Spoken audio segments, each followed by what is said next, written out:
දෙපාර්තමේන්තුවේ ලයිසන් ගත්තා. අවුරුදු 18ක කොල්ලෙක්. පාසල් කොල්ලෙක්. රිවර්ස් එක ගන්න ත්‍රිවිල් එක. එකපාරයි මේ දෙවෙනි අවස්ථාව.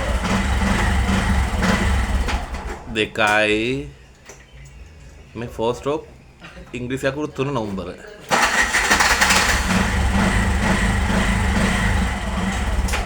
තුනයි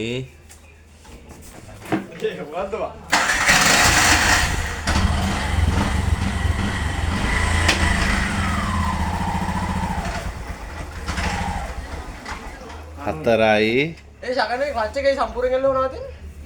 දැන් ක්ලච් එකත් ඇඩ්ජස්ට් කරලා දුන්නා. ඈ? හතරයි අවස්ථා හතරයි රිවර්ස් එකට අරන් පාරට දාගන්න. කවුද මුන්ට ලයිසන් දුන්නේ අප්පා? ඈ? කමෙන් වල. ඔව්. අනවලි. කවුද ලයිසන් දුන්නේ? සල්ලිකාරයන්ගේ පුතුන්ට ලයිසන් දෙනකොට ආණ්ඩුව මීට වඩා වක් කියන්න ඕන රජයේ ආයතනය. එලා ලයිසන් දෙන්න මේක කරනවා දිගට.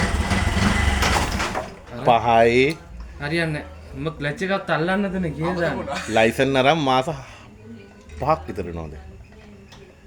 ක්ලච් එක අල්ලන්න ගියර දාන්න. එක කරලා දිසිය කරන්නේ නැහැ. ඈ? දිසිය කරන්නේ නැහැ. හයයි අවස්ථා 6ක් ක්ලච් එක දීලා වෙනවා. නෑ නේද? ඈ? ක්ලච් එක දෙන්න නැතුවයි මේ නවතින්නේ. ඔය අප්පා අයින් කරා අප්පා. අපි දුවනවනේ බා. ඈ? අපි දුවන්නේ.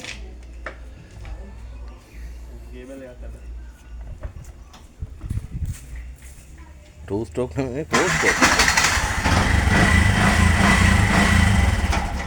හතයි ඒ ඉෂකරන අයියා.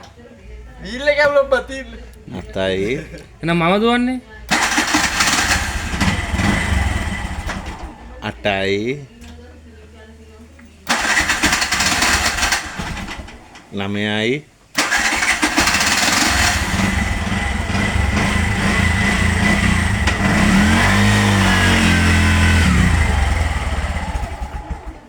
ඕන්න ඔය රිවර්ස් කරලා දාන්න. හයයි රෙති පුරුදු වෙන්න බලන්න පස්සේ.